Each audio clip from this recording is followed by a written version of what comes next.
नमस्कार, आप देख रहे हैं उत्तर प्रदेश गन्ना शोध परिषद का एक फेसबुक लाइव कार्यक्रम खास और मैं एसके पाठक प्रसार अधिकारी आप सभी लोगों का आज के इस कार्यक्रम में बहुत बहुत स्वागत करता हूं।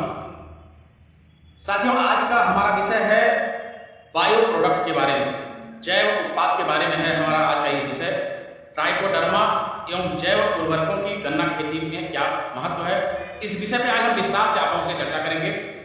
और मैं बताना चाहूँगा कि हमारे प्रदेश के गन्ना विकास विभाग के जो मुखिया हैं, अपर मुख्य सचिव चीनी उद्योग एवं गन्ना विकास विभाग श्री संजय आर भूसेट्टी जी, जो कि प्रदेश के गन्ना आयुक्त भी हैं, उनका हमेशा से ये प्रयास होता है कि हम अपने गन्ना खेती में रसायनों का कम से कम प्रयोग करें और जैव उत्पादों का प्रयोग अधिक से अधिक करें। क्योंकि ये जैव उत्पाद जहाँ एक तरफ हमारी खेती की लागत को कम करते हैं, वहीं पे हमारी मृदा को भी रसायनों से मुक्त करते हैं। रसायनों का जो दुष्प्रभाव होता है वो भी हमारी मृदा में बहुत कम होता है। तो इस लिहाज से ये विशेष कार्यक्रम आज का ये आयोजित किया गया है। और मैं बताना चाहूँगा कि गन्ना शोध परिषद द्वारा जो बायो प्रोडक्ट हैं, जैव उत्पाद हैं, उनकी एक लंबी श्रृंखला है, उस पर हम विस्तार से चर्चा करेंगे। हमारे साथ हैं इस पर चर्चा के लिए डॉक्टर सुनील कुमार विश्वकर्मा जी, जो कि माइक्रोबायोलॉजी में है, साइंटिस्ट हैं और ये सारा कार्य यही देखते हैं। डॉक्टर सुनील विश्वकर्मा जी, जो भी हमारे किसान भाई आज इस कार्यक्रम से जुड़े हुए हैं या पहली बार जुड़ रहे हैं, मैं उनको बताना चाहूँगा कि ये हमारा जो एक कार्यक्रम है, मिठास कार्यक्रम, प्रत्येक मंगलवार को सायं 4 बजे आयोजित किया जाता है। और हमारा ये प्रयास होता है, गन्ना विकास विभाग का ये प्रयास है कि आपको तकनीकी जानकारी आपके घर बैठे आपको मोबाइल पर हम उपलब्ध कराएं। इसी लिहाज से यह कार्यक्रम किया जाता है और इसमें हम विशेष तौर से समसामयिक विषयों का चयन करते हैं ताकि आपको जो समसामयिक जानकारी है तुरंत मिल सके। यही हम लोगों का प्रयास है, गन्ना विकास विभाग का पूरा यह प्रयास है। जो पहली बार इस कार्यक्रम से जुड़ रहे हैं, मैं उनसे अनुरोध करना चाहूँगा कि इस जो उत्तर प्रदेश गन्ना शोध परिषद का एक फेसबुक पेज है, उसको फॉलो करना ना भूलें। जो अंगूठे का निशान है उसको लाइक करना ना भूलें। इससे आपको हमेशा इसका नोटिफिकेशन आपको मिलता रहेगा। जैसे ही हमारा कोई कार्यक्रम होगा, जैसे ही हमारा कोई आयोजन होगा, आपके पास नोटिफिकेशन चला जाएगा। इससे आप अपडेट होते रहेंगे। आइए इस विषय पे चर्चा करते हैं डॉक्टर सुनील विश्वकर्मा से। सबसे पहले हमारा सवाल कि उत्तर प्रदेश गन्ना शोध परिषद द्वारा कौन कौन से जो बायो प्रोडक्ट हैं, कौन कौन से जैव उत्पाद हैं, वो तैयार किए जाते हैं, कृपया हमारे किसान भाइयों को विस्तार से बताएं। देखिए, उत्तर प्रदेश गन्ना शोध परिषद शाहजहांपुर द्वारा आज वर्तमान में हमारे पास 6 बायो प्रोडक्ट्स तैयार किए जाते हैं। पहला हमारा प्रोडक्ट है अंकुश। नाम से जैसा स्पष्ट है, अंकुश रोकना, कंट्रोल करना। ये अंकुश हमारा जो कल्चर है, ये गन्ने की जितनी भी फफूंदी जनित बीमारियां हैं, उनको ये रोकने में बहुत मददगार साबित होता है। दूसरा हमारा प्रोडक्ट है एजोटोबैक्टर। एजोटोबैक्टर ये नाइट्रोजन फिक्सेशन का काम करता है। जो भी हम नाइट्रोजन वाली यूरिया या खाद डालते हैं या वायुमंडलीय नाइट्रोजन है, उनके फिक्सेशन में सहायक होता है और ये पौधों को उपलब्ध कराता है। हमारा जो तीसरा प्रोडक्ट है पीएसपी, इसको फास्फोरस सॉल्युलाइजिंग बैक्टीरिया बोलते हैं। इसका काम है जो भी फास्फोरिक उर्वरक है उनको घुलनशील अवस्था में बदलकर पौधों को उपलब्ध कराना है। हमारा जो है चौथा प्रोडक्ट है ऑर्गेनो डिकम्पोजर। जैसा कि नाम से ही स्पष्ट हो रहा है, डिकम्पोजिशन का ही काम करता है ऑर्गेनो डिकम्पोजर। हालांकि डिकम्पोजर एक नेचुरल प्रोसेस है, ये जो कल्चर है उस प्रोसेस को बढ़ा देता है और जो डिकम्पोजिशन में ज़्यादा समय लग जाता है, अगर हम नेचुरल कंडीशन में उसको छोड़ दें, उसको ये कम करके बहुत ही कम समय में कोई भी आपकी ऑर्गेनिक खाद को तैयार करता है। और हमारा जो पांचवा प्रोडक्ट है वो है बावेरिया बैसियाना तथा मेटाराइजिन एनिसोफली। गन्ने में बेधक कीटों के नियंत्रण के लिए उपयोग किया जाता है और बावेरिया बैसियाना दीमक और गिडार के लिए ये उपयोग किया जाता है, बावेरिया बैसियाना तथा मेटाराइजिन एनिसोफली। और हमारा जो छठा प्रोडक्ट है ट्राइकोगा, ये हमारा बेधक कीटों के नियंत्रण वर्तमान में शाहजहांपुर संस्थान पर बनाए जा रहे हैं। निकट भविष्य में हमारे ही सेवरई और मुजफ्फरनगर संस्थान में भी ये बनाना शुरू हो गया है और बहुत जल्द ही आपको उपलब्ध होगा। तो ये तो बात हो गई कि कौन कौन से बायो प्रोडक्ट हैं, जैव उत्पाद हैं जो उत्तर प्रदेश गन्ना शोध परिषद द्वारा तैयार किए जाते हैं। ये अंकुश की बात हम और डिटेल में करेंगे। जो ट्राइकोडर्मा की आज चर्चा चल रही है, जो गन्ने का लाल सड़न रोग है, लाल सड़न रोग के प्राथमिक संक्रमण को रोकने में ये कितना कारगर है, इस पर हम विशेष चर्चा करेंगे। और साथ ही साथ जो जैव उर्वरक है, एजोटोबैक्टर या फिर फास्फेट सॉल्युलाइजिंग बैक्टीरिया है, या ऑर्गेनो डिकम्पोजर जो हमारे सूखी पत्तियों का और सबको सड़ाने का काम करते हैं, उस पर भी हम चर्चा करेंगे। ये बायो इंसेक्टिसाइड जैव कीटनाशी है, बवेरिया बैसियाना और मेटाराइजम एनिसोप्ली, इस पर भी हम चर्चा करेंगे कि किस प्रकार से ये कीटों का नियंत्रण करते हैं, कैसे ये तैयार किया जाता है। एक चीज़ और मैं इस मंच के माध्यम से अनुरोध करना चाहूँगा, जो हमारे चीनी मिल के प्रतिनिधि इस कार्यक्रम को देख रहे हैं या फिर गन्ना विकास परिषद के जो प्रतिनिधि इस कार्यक्रम को देख रहे हैं या हमारे जिला गन्ना अधिकारी साहबान देख रहे हैं, मैं सभी लोगों से ये अनुरोध करना चाहूँगा कि ये जो हमारे बायो प्रोडक्ट हैं बृहद मात्रा में ये तैयार किया जाता है उत्तर प्रदेश गन्ना शोध परिषद शाहजहांपुर पर। और अब आदरणीय अपर मुख्य सचिव महोदय के निर्देश पर ये संस्थान के जो सेवरही केंद्र हैं और मुजफ्फरनगर केंद्र, वहाँ पर भी इसका उत्पादन प्रारंभ हो गया है। क्योंकि शुरू में दिक्कतें आती थी कि जो दूर के किसान हैं, चाहे पूर्वांचल के किसान हैं या फिर पश्चिमी उत्तर प्रदेश के किसान हैं, उनको यहाँ पर आकर के लेने में ये दिक्कत महसूस होती थी। तो इस दिक्कत को ध्यान में रखते हुए अभी पूर्वांचल में सेवरही संस्थान पर भी ये तैयार हो रहा है और पश्चिमी उत्तर प्रदेश में मुजफ्फरनगर केंद्र पर भी तैयार हो रहा है। तो वहाँ से भी आप अपनी डिमांड दे करके और इसको प्राप्त कर सकते हैं। चूंकि हमारे यहाँ स्टॉक नहीं रखा जाता है, तुरंत तैयार करके और आपको दिया जाता है, तो आप इसकी डिमांड जैसे सब मान लीजिए कि बसंतकालीन गन्ने की बुआई का समय है फरवरी में, तो आप अगर दिसंबर जनवरी में दे देंगे तो आपको समय से पर्याप्त हो जाएगा, उपलब्ध हो जाएगा। और अगर शरदकालीन गन्ने की बात करें तो सितंबर से अगर गन्ने की बुआई होती है तो आप जुलाई अगस्त में दे देंगे तो आपको तैयार हो जाएगा। तो मैं इस मंच के माध्यम से अनुरोध करना चाहूँगा कि निश्चित रूप से आपको ये सही चीज़ मिलेगी और ये बहुत ही उपयोगी है, जैसा कि हम अभी चर्चा करने जा रहे हैं। डॉक्टर सबसे पहला तो ये है कि ट्राइकोडर्मा की जो बात कर रही है कि रेड राट, अभी बहुत से किसान भाई इस कार्यक्रम से जुड़ गए हैं, मैं 1 मिनट बस उनसे मुखातिब होना चाहूँगा। लखविंदर सिंह पुनिया जी जुड़ गए हैं, शिव मिश्रा जी जुड़ गए हैं, अभिषेक पटेल जी जुड़ गए हैं, चौधरी वतन तोमर जी जुड़ गए हैं, विकास चौहान जी जुड़ गए हैं, मुन्नालाल कुशवाहा जी जुड़ गए हैं, सूरज बालियान जी जुड़ गए हैं, जितेंद्र वर्मा जी जुड़ गए हैं, सुनील पटेल जी जुड़ गए हैं, कपिल संधू जी जुड़ गए हैं। ट्राइकोडर्मा हम आपके सवाल लेंगे, अभी आप सभी लोगों के प्रश्न हम लेंगे। पहले इस कार्यक्रम को आप देख लीजिए और मुझे लगता है कि आप सभी के सवालों का जवाब इस कार्यक्रम में मिल जाएगा। लास्ट में हम आप सभी के सवाल लेंगे, आप इस कार्यक्रम से जुड़े रहिए। सीधा सवाल कि ये जो अंकुश है ट्राइकोडर्मा है, रसायन की हम बात कर रहे हैं कि रसायन के विकल्प के रूप में इसका प्रयोग किया जाता है, रसायनों का प्रयोग करें, किस प्रकार से ये रसायन से अलग है, ये किस प्रकार से रसायन से अलग और इसकी क्या उपयोगिता है, अब विशेषकर हमारे लाल श्रम रोग में। देखिए रसायन से बिल्कुल डिफरेंट है जी, ये एक फफूंदी है, ये एक बायोलॉजिकल चीज़ है, ये एक जैविक चीज़ है जो कि रसायन से बिल्कुल डिफरेंट होती है जी। जहाँ तक अगर हम रेड राट के नियंत्रण की बात करते हैं तो रेड राट के नियंत्रण में केमिकल कंट्रोल बहुत ज़्यादा प्रभावी नहीं पाया जाता क्योंकि उसमें कई सारी दिक्कतें आती हैं। सबसे बड़ी जो दिक्कत होती है, जो भी केमिकल हम यूज़ करते हैं रेड राट के कीटाणु को मारने के लिए, प्रॉब्लम ये होती है कि जहाँ वो कीटाणु बैठा है वहाँ हमारा वो केमिकल टारगेट साइट तक पहुँचता ही नहीं। तो जब वो दवा पहुँचेगी ही नहीं तो उस कीटाणु को मारेगी कैसे, जबकि वही दवाई lab condition, in vitro condition में रेड राट को पूरी तरह से खत्म कर देती है। तो ये सबसे बड़ा प्रॉब्लम है और इसको हम बदल भी नहीं पाएंगे क्योंकि बहुत सारी चीज़ें होती हैं, गन्ने की मॉर्फोलॉजी ऐसी होती है, सॉइल का स्ट्रक्चर ऐसा होता है, तमाम तरह की चीज़ें होती हैं। तो सबसे बड़ी प्रॉब्लम यही है कि कोई भी केमिकल हो या जो भी हम इनपुट कोई भी डाल रहे हैं वो टारगेट साइट तक पहुंचना चाहिए। जब तक पहुंचेगा नहीं तब तक वो काम नहीं करेगा। तो केमिकल कोई भी हम यूज़ करते हैं, कोई भी दवा रेड राट को मारने के लिए, वहाँ ये सबसे बड़ा ड्रॉबैक है। लेकिन वो ड्रॉबैक हमारे यहाँ अंकुश कल्चर यानी ट्राइकोडर्मा कल्चर के साथ लागू नहीं होता है। क्यों? क्योंकि ट्राइकोडर्मा को हम सीधे मिट्टी में मिलाते हैं और मिट्टी में ही रेड राट का कीटाणु भी पाया जाता है। तो ये पूरी संभावना रहती है कि रेड राट का कीटाणु जब इस ट्राइकोडर्मा के अगर संपर्क में आएगा तो ये उसको निश्चित रूप से कंट्रोल कर लेगा। क्योंकि अगर रेड राट का कीटाणु एक बार गन्ने के अंदर घुस जाए तो उसको ना तो ट्राइकोडर्मा मार पाता है, फिर ना ही वो केमिकल वहाँ तक पहुँच पाता है। लेकिन ट्राइकोडर्मा कल्चर जितने भी मृदा जनित फफूंदी रोग हो, चाहे आपका लाल सड़न हो, चाहे आपका उल्टा रोग हो, चाहे आपको पाइनएप्पल डिजीज हो, चाहे रूट रॉट हो, कोई भी डिजीज हो जो फफूंदी जनित मृदा से होती है, एक पूरी संभावना बनी रहती है कि ट्राइकोडर्मा उसको कंट्रोल कर लेगा और कंट्रोल करता भी है। इस ट्राइकोड अंकुश कल्चर का बहुत ही सार्थक उपयोग हम लोगों ने अपने खेतों पर भी देखा है और इस ट्राइकोडर्मा कल्चर को ले जाने वाले, मैं आपको बता दूं कि बहुत से किसान ऐसे आते हैं जो ये कहते हैं कि साहब हम आपका कल्चर लेके गए थे और आज भी हमारे खेत में 0238 लहला के खड़ी है, कहीं कोई दिक्कत नहीं है। तो बड़ी खुशी होती है कि जागरूक किसान भी हैं और इसको समझते हैं, ले जाते हैं। मेरा इस कार्यक्रम के माध्यम से आप सभी का से अनुरोध है कि इस ट्राइकोडर्मा कल्चर को आप जरूर अपनी खेती का एक हिस्सा बनाएं और उसको आवश्यक रूप से प्रयोग करें। क्योंकि देखिए वैरायटी चाहे कोई हो, 0-238 हो चाहे कोई भी हो, वैरायटी आएगी कभी ना कभी वो रेड रॉट से संक्रमित होगी। और यहाँ मैं आपको ये भी बता दूं कि रेड रॉट पहले भी था, रेड रॉट है और रेड रॉट रहेगा। रेड रॉट कहीं नहीं जाने वाला।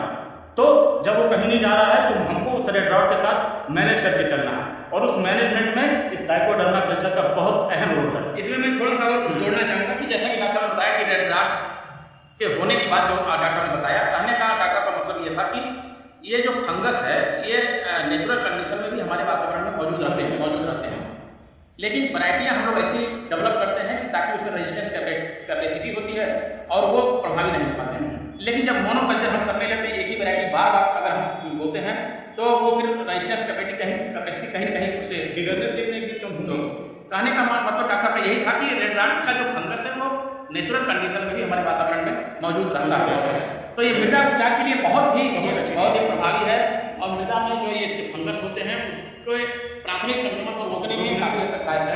हालांकि रेड रॉट को जब आ जाता है गन्ने में तो उसको रोक पाना थोड़ा मुश्किल है, लेकिन आप शुरुआती दौर में मृदा में इसके संक्रमण को काफी हद तक रोक सकते हैं। क्यों डॉक्टर? हाँ, बिल्कुल सही बात। अच्छा, इसका एक स्टैंडर्ड भी है, कुछ है कि जैसे क्या होना चाहिए इसमें जो कल्चर है उस कल्चर की क्या स्ट्रेंथ होनी चाहिए। हालांकि ये हमारे किसान भाइयों से बहुत डायरेक्ट रिलेटेड नहीं है, लेकिन कुछ और भी जो हमारे अन्य प्रतिनिधि लोग हुए हैं, क्या इसकी स्ट्रेंथ होनी चाहिए, टेक्नोलॉजी पावर कितना होना चाहिए, वो चीज़ थोड़ा सा हम चाहेंगे आप उसमें बताएं। बहुत सही सवाल है। देखिए बहुत से हमारे किसान आते भी हैं, वो कहते थे कि साहब हम फला जगह से ट्राइकोडर्मा कल्चर खरीद के लाए थे लेकिन उसमें फ़ायदा नहीं था। तो फायदा ना होने का सबसे बड़ा कारण यही है कि जो उसकी जीवाणु की संख्या है वो एप्रोप्रिएट मात्रा में अमाउंट में नहीं, इसकी वजह से उसने जो है अच्छा काम नहीं किया या कम काम किया। तो ये जो भी कल्चर चाहे हम बनाए चाहे कोई भी अच्छी कंपनी अगर बनाती है तो इसका जो एक मानक निर्धारित किया गया है सरकार द्वारा, गवर्नमेंट द्वारा, उसको हमको फॉलो करना पड़ता है और उसके हिसाब से ही इसको बनाना पड़ता है। इसके जो माइक्रोबियल पॉपुलेशन की अगर हम बात करें तो 1 ग्राम, ये तो 5 किलो का पैकेट है, अगर 1 ग्राम अगर इसमें हम कल्चर लेते हैं तो उसकी संख्या 8 होनी चाहिए, 10 to the power 8। वो एक एप्रोप्रिएट अमाउंट होता है इस कल्चर का। अगर कम है तो ये कम इफेक्टिव होगा और अगर इससे ज़्यादा है या इस लेवल पे है तो ये इफेक्टिव माना जाता है। इसके रेट की भी हम चर्चा करेंगे, लेकिन हमारे साथ जुड़ गए हैं, देखिए काफ़ी किसान जुड़ गए हैं। मोदी जी जुड़ गए हैं जो प्राकृतिक किसान हैं, उमा शंकर वर्मा जी जुड़ गए हैं, बागीश कंबोज जी जुड़ गए हैं, आरबी शर्मा जी रेगुलर जुड़ते रहते हैं कार्यक्रम से, आशीष पाठक जी जुड़े हुए हैं, अखिलेश वर्मा जी जुड़े हैं, हेमराज सिंह जुड़ गए हैं, राजमणि सिंह जुड़ गए हैं। इन्होंने बड़ा अच्छा शुरू में कमेंट भी किया था इस कार्यक्रम के ऊपर, बड़ी उत्सुकता थी राजमणि सिंह जी को। श्याम विश्वकर्मा जी जुड़े हुए हैं, अखिलेश वर्मा लखीमपुर से जुड़ गए हैं, शमशेर सिंह जी जुड़े हुए हैं, नरेंद्र जी जुड़े हुए हैं, चौधरी प्रदीप लांबा जी जुड़े हुए हैं, भोले विश्वास जी जुड़ गए हैं, डॉक्टर अरविंद जी भी देख रहे हैं इस कार्यक्रम को, सूर्य प्रकाश जी इस कार्यक्रम को देख रहे हैं। मैं सवाल जरूर लूंगा अभी राजमणि सिंह जी, अभी आप लोगों के सवाल मैं लूंगा। मुझे लगता है कि हम लोग पूरी चर्चा करें, उस बाद आप लोगों के सवाल लूंगा, इसलिए मैं अभी सवाल आप लोगों के नहीं पढ़ रहा हूँ। संजीव सिंह जी जुड़े हुए हैं, सचिन सिंह जुड़े हुए हैं, अकीम मिश्रा जुड़े हुए हैं, रविंदर सिंह जी जुड़ गए हैं, विनीता अग्रवाल जुड़ी हुई है कार्यक्रम से, प्रशांत जी जुड़े हुए हैं, चंद्रभान यादव जी कार्यक्रम से जुड़े हुए हैं, आर सिंह चौधरी जी जुड़े हुए हैं, और जाकर अजय तिवारी जुड़े हुए हैं कार्यक्रम में। चलिए अनु वर्मा जी जुड़े हुए हैं। मैं अगर किसी का नाम छूट गया हो तो मैं क्षमा चाहूँगा, आप लोग कार्यक्रम से जुड़े रहिए, बड़ी अच्छी जानकारी है। अब बात आती है कि इसकी क्या कितनी मात्रा गन्ने के खेत में डालनी चाहिए और क्या इसका रेट हो। देखिए संस्थान द्वारा जो अंकुश कल्चर बनाया जा रहा है ये 56 रुपये किलो के हिसाब से यहाँ से दिया जाता है और इसकी जो खेत में जो डालने की मात्रा है वो आपका 10 किलोग्राम प्रति हेक्टेयर है। नॉर्मल कंडीशन में ये एक मिनिमम डोज निर्धारित की गई है। आप चाहें तो 12 किलो या 15 किलो भी डाल सकते हैं, जैसा कि आजकल चूंकि रेड रॉट का आतंक बहुत ज़्यादा 238 की वजह से फैल गया है, मैक्सिमम लोड हर तरफ है, तो आप सेफ्टी पॉइंट ऑफ व्यू से आप 10 किलो की बजाय 12 किलो 15 किलो भी डाल सकते हैं, क्योंकि ये बायोलॉजिकल चीज़ है, कोई नुकसान नहीं है। लेकिन आपको मिनिमम 10 किलो प्रति हेक्टेयर की दर से अपने खेत में इसको डालना ही डालना है। इसका डालने का सबसे अच्छा समय है गन्ना जुताई अंतिम, उससे पहले खेत में इसको अच्छी मिट्टी में मिलवा के अपने खेत में डाल दीजिए, उसके बाद जुताई कीजिए और गन्ने की बुआई कीजिए। ये तो बात हो गई रेट की। और अच्छा एक चीज़ और यही हम लोग चर्चा कर लें, फिर आगे बढ़ेंगे। क्या हम लोग इस दिशा में भी काम कर रहे हैं, क्या इसका लिक्विड फार्म भी तैयार करने की कोई योजना है इस ट्राइकोडर्मा की? हाँ, लिक्विड बायो फर्टिलाइजर और लिक्विड, इसका भी कोई ट्राइकोडर्मा अभी सिर्फ लिक्विड बायो फर्टिलाइजर की बात चल रही है। हाँ, लिक्विड बायो फर्टिलाइजर भी हमारे यहाँ संस्थान के निकट भविष्य में शुरू होने की संभावना है, उसकी सारी तैयारियाँ चल रही है। अच्छा, ये तो बात है ट्राइकोडर्मा की। अब हम आते हैं बायो फर्टिलाइजर, जैव उर्वरकों के बारे में आते हैं। ये जो जैव उर्वरक हम लोग तैयार करते हैं, एजोटोबैक्टर और पीएसपी, फास्फेट सोल्यूबलाइजिंग बैक्टीरिया। ये एजोटोबैक्टर किस तरीके से काम करते हैं हमारे मृदा में या गन्ने की खेती में, और ये फास्फेट सोल्यूबलाइजिंग बैक्टीरिया किस तरीके से काम करते हैं, इसके बारे में थोड़ा सा किसान भाइयों को बताइए। देखिए, हम पोषक तत्वों की पूर्ति के लिए खेत में जितने भी तरह के रासायनिक खाद या उर्वरक डालते हैं, उसकी अवेलेबिलिटी पौधे तक होनी चाहिए, तभी उसका फायदा पौधे को मिलेगा। हमारी जिम्मेदारी ये नहीं है कि हम गए, हमने खाद डाल दी और खाद डाल के चले आए, हमारा काम खत्म हो गया। हमको ये भी पता होना चाहिए कि जो खाद हमने डाली है उसको पौधे ने ली कि नहीं ली, और ली तो कितनी ली। आज ये एजोटोबैक्टर पीएसपी है, ये एक गॉड गिफ्टेड चीजें हुआ करती थी, लेकिन आज आधुनिकता के नाम पर, उत्पादकता के नाम पर आज हम लोगों ने इतने ज़्यादा केमिकल इनपुट्स का उपयोग कर लिया है कि आज इनकी जो अप्रॉक्सीमेट संख्या हुआ करती थी, ऑप्टिमम लेवल हुआ करता था खेतों में, आज बहुत कम हो गया है। इसीलिए आज हमको जरूरत पड़ गई है पहुँचाने की। तो ये जो एजोटोबैक्टर है, ये नाइट्रोजन फिक्सेशन का काम करता है। ये नाइट्रोजन को फिक्स करके पौधों को पहुँचाता है, जिससे उसका पौधे जो है डायरेक्ट फायदा लेते हैं।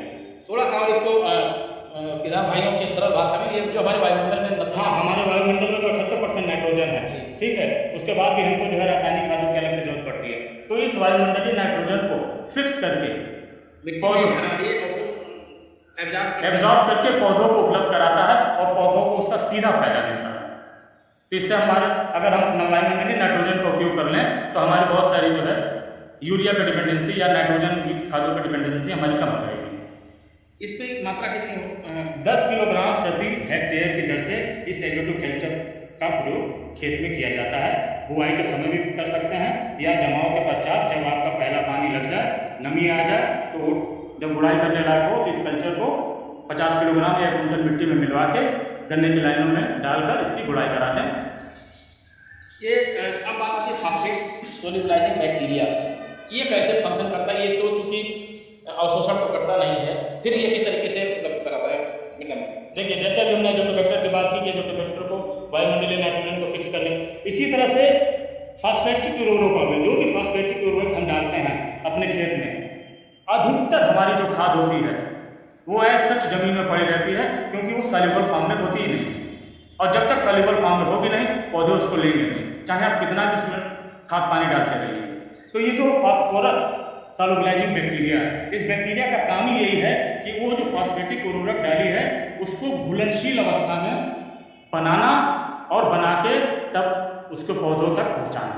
कहने का तात्पर्य कि हम जो भी फास्फोरस चाहे डीएपी के रूप में देते हैं या सिंगल सुपर फास्फेट के रूप में देते हैं, उसका अधिकांश हिस्सा हमारे मृदा में पड़ा हुआ है, तो उसको उपलब्ध अवस्था में ये परिवर्तित कर देते हैं। ये बड़ी अच्छी बात है कि उसको उपलब्ध अवस्था में ये घुलनशील करके उपलब्ध पौधों के लिए उपलब्ध बनाते हैं।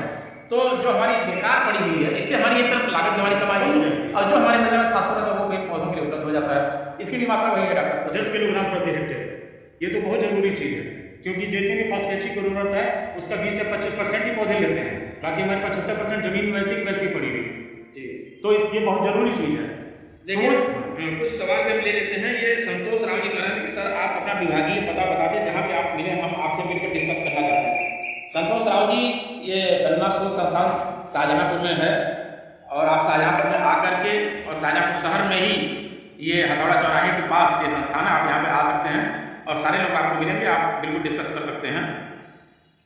हरी सिरोही जी जुड़ गए हैं कार्यक्रम से, सुशील वागले जी जुड़ गए हैं। ये कह रहे हैं बहुत अच्छा लगता है जब आपके द्वारा नई जानकारी दी जाती है। सुशील वागले जी, हम लोग का यही प्रयास भी रहता है कि हम कितना आपको सरल भाषा में अपनी बात आप तक पहुँचा सकें, आपको जानकारी दे सकें, यही हमारी सार्थकता है। डॉक्टर प्रताप सिंह जी कार्यक्रम से जुड़ गए हैं, दीपक यादव जी जुड़ गए हैं। इन सभी के, इनका सवाल भी ले लेते हैं दीपक यादव जी का, कि क्या नीला चोखा कॉपर सल्फेट गन्ने में लगने वाली फंगस व कंडोरा रोग को रोक सकता है, जिसके लिए हम बहुत सारे फंगिसाइड का उपयोग करते हैं? ऐसा नहीं। अब बात आती है कि एक ये ऑर्गेनो डिकम्पोजर की बात आ रही है। ऑर्गेनो डिकम्पोजर का क्या रोल है गन्ने की खेती में, खासकर जब हम फसल अवशेष प्रबंधन की बात करते हैं? देखिए, फसल अवशेष प्रबंधन में ऑर्गेनो डिकम्पोजर कल्चर का बहुत बड़ा महत्व है। नाम से स्पष्ट है, डिकम्पोजिशन का काम करता है। चूंकि अभी मैंने पहले भी आपको बताया था कि डिकम्पोजिशन जो है विघटन की प्रक्रिया एक नेचुरल प्रोसेस है। इस नेचुरल प्रोसेस को ये जो हमारा फफूंदी है ये उस प्रोसेस को बढ़ा देता है। जो अगर हम नेचुरल प्रोसेस में अगर किसी चीज़ को डिकम्पोजिशन के लिए छोड़ देते हैं तो बहुत ज़्यादा समय ले लेती है और प्रॉपर तरीके से वो सड़ती भी नहीं। इस कल्चर को आप डाल कर, चाहे आप जमीन के बाहर या खेत के अंदर किसी भी चीज़ को, ऑर्गेनिक चीज़ को अगर आप सड़ाना चाहेंगे तो उसको ये बहुत जल्दी सड़ा के और आप कंपोस्ट खाद बना के आप अपनी खेती कर सकते हैं। एक और भी एक सवाल आया है कि अमरिंदर पटेल कहा कि गन्ने के अलावा किस किस फसलों में ट्राइकोडर्मा का प्रयोग कर सकते हैं? देखिए,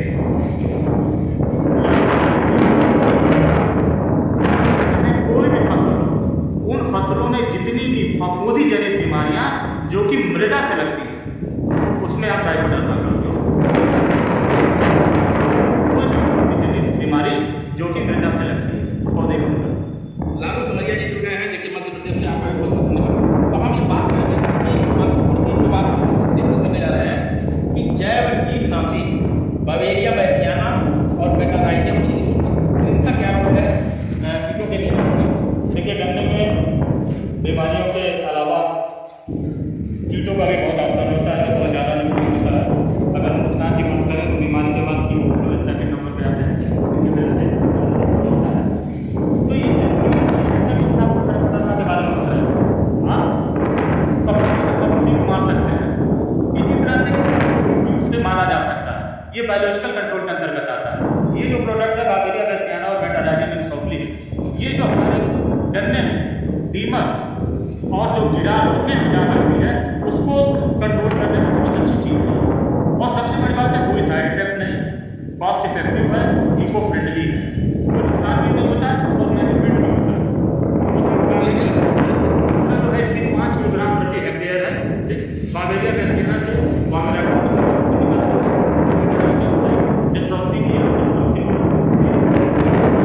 एक तरह का जहर होता है और ये जहर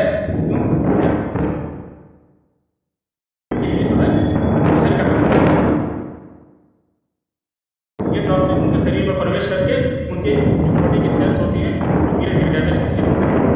कहने का मतलब है कि बायोलॉजिकल कंट्रोल के द्वारा किसी भी दवाई या किसी भी रसायन की जरूरत नहीं है, इसके प्रयोग से आप बीमार हो सकते हैं। जी, मोहित पवार पूछ रहे हैं PSP कहाँ से मिलेगा? मोहित पवार जी, आप अगर ये बता दें कि आप कहाँ से हैं तो आसानी होगी। आपको शाहजहां मिल जाएगा, मुजफ्फरनगर केंद्र मिल जाएगा,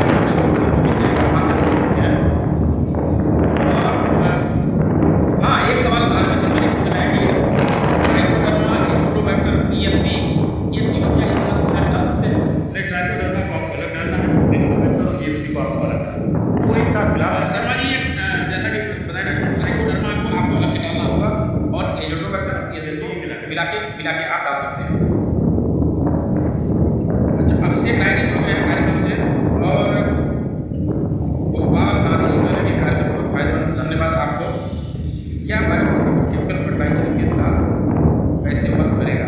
हाँ, ये भी बड़ी महत्वपूर्ण चीज़ इन्होंने पूछा कि बायो फर्टिलाइजर को केमिकल फर्टिलाइजर के साथ कैसे मिला के उपयोग करेगा। देखिए, वो दोनों चीज़ें अलग रहती है, केमिकल फर्टिलाइजर और बायो फर्टिलाइजर।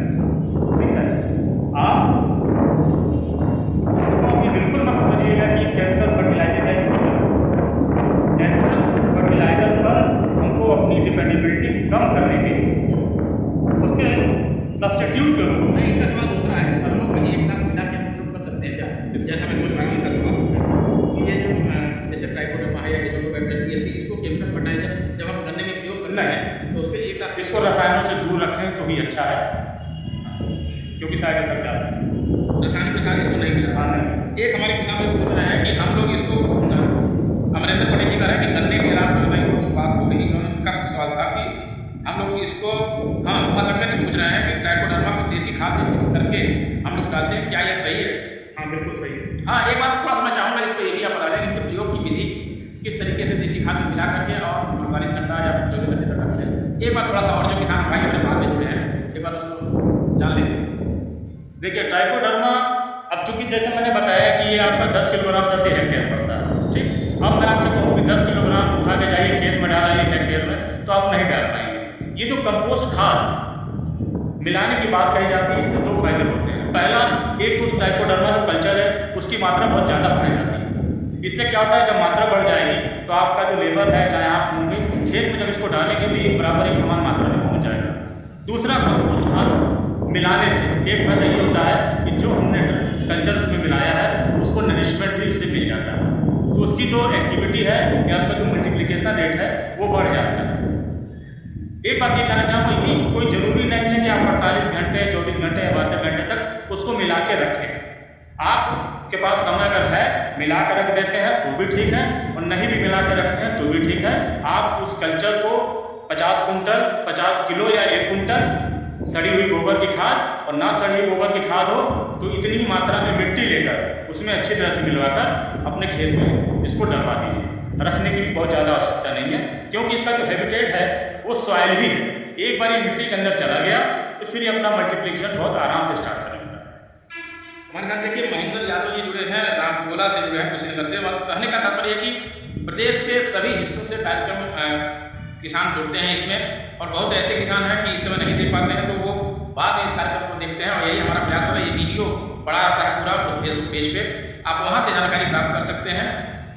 और इसमें और कोई महत्वपूर्ण चीज़ जो छूट रही हो रहा है, बाकी सारी चीज़ें तो हो ही गई हैं, लेकिन बस इस कार्यक्रम के माध्यम से मैं आपसे यही कहूँगा कि देखिए, आज हर तरफ गुणवत्ता की बात हो रही है, उत्पादकता की बात हो रही है, गुणवत्ता की बात कोई कर ही नहीं रहा। हर आदमी हर जगह जहाँ बात करिए कि हमें ईल्ड बढ़ानी है, लेकिन आज हम ईल्ड बढ़ाने के चक्कर में हमने गुणवत्ता को बिल्कुल भुला दिया।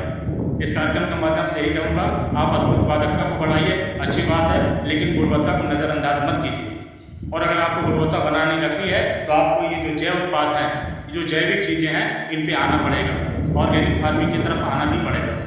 फॉर एग्जाम्पल मैं आपको एक उदाहरण दे दूँ, कोराजेन रिकमेंड की गई थी गन्ने के लिए, और मात्र 1 बार के लिए रिकमेंड की गई थी, लेकिन आज हालत यह है कि 2 बार कोई किसान को 3 बार कोराजेन डालता है गन्ने के खेत में। उसकी लागत भी बढ़ रही है अनावश्यक, और वो जो जहर है खेत में जा रहा है, और अल्टीमेटली जो चीज़ खेत में जाती है फिर वही हमारे पेट में भी आती है।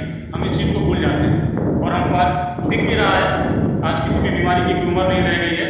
हम लोग आज जो भी खाद्य पदार्थ खा रहे हैं, बताना कोई बहुत वो नहीं है, सभी लोग जानते हैं अच्छी तरह से। तो कम खाइए, अच्छा खाइए, और जैविक चीज़ों का उपयोग कीजिए, और रासायनिक पदार्थ या जो भी रासायनिक चीज़ें हैं उन पर अपनी डिपेंडेंसी को कम कीजिए। यही मेरा कहना है। देखिए सत्यप्रकाश जी जो हैं इस कार्यक्रम से हमेशा सीतापुर के हैं, बड़े ही प्रगतिशील किसान हैं, और ये गन्ने की खेती तो करते हैं। इन्होंने ड्रैगन फ्रूट की खेती किया है, और कभी मौका लगा तो इनके फार्म पे भी हम लोग जाएंगे, हमेशा जुड़े रहते हैं कार्यक्रम से। महेंद्र यादव जी पूछ रहे हैं कि 0238 की तरह उत्पादन वाली कोई गन्ना आई है या नहीं, रामकोला कुशीनगर से। महेंद्र जी, गन्ने की किस्मों की अगर हम बात करें तो 0238 वास्तव में एक अच्छी किस्म थी, इसीलिए पॉपुलर भी हुई और बहुत बड़े क्षेत्र में आच्छादित हुई। लेकिन मैं बताना चाहूँगा कि गन्ना विकास विभाग गन्ना शोध परिषद निरंतर इस दिशा में लगा हुआ है कि आपको उससे भी अच्छी किस्में हम दें, और उस दिशा में लगातार शोध चल रहा है, और हुए भी हैं। जो गन्ने की नई किस्म पूसा 13235 अभी हाल ही में रिलीज हुई है, निर्माण किसानों की इसकी है। इसकी जो उत्पादन क्षमता की अगर हम बात करें, चीनी बढ़ने की बात करें, तो ये किसी भी दशा में 0238 से कम नहीं है। बहुत से ऐसे किसान हैं, आप उनके सब देख सकते हैं स्वयं कि प्रत्यक्ष प्रमाण की क्या आवश्यकता होती है। इसके अलावा 2,14,201 है, 15,23 है, ये सब नई किस्में अभी हाल ही में रिलीज हुई है। आप इनको लगा करके और अच्छी पैदावार आप ले सकते हैं। और भी कोई सवाल अगर देख लेते हैं किसी किसान भाई का जुड़ा है तो।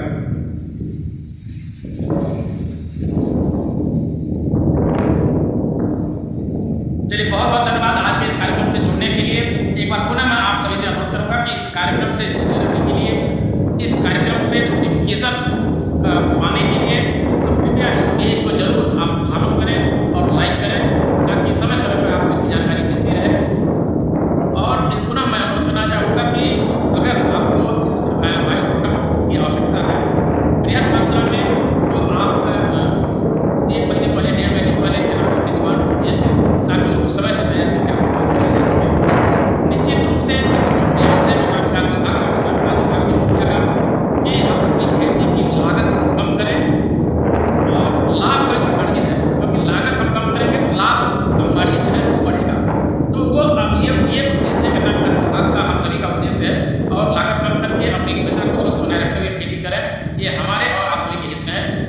के साथ आज